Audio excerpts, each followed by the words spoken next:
शुक्लाम्बरधरं विष्णुं शशिवर्णं चतुर्भुजं प्रसन्नवदनं ध्यायेत् सर्वविघ्नोपशान्तये।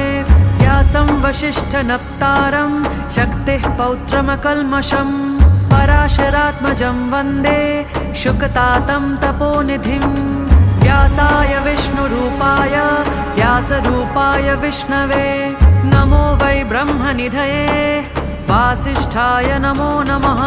अविकाराय शुद्धाय नित्याय परमात्मने सदैकरूपरूपाय विष्णवे सर्वजिष्णवे।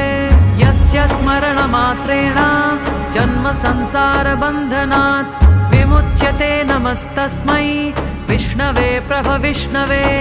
ॐ नमो विष्णवे प्रभविष्णवे। श्रीवैशम्पायन उवाच श्रुत्वा धर्म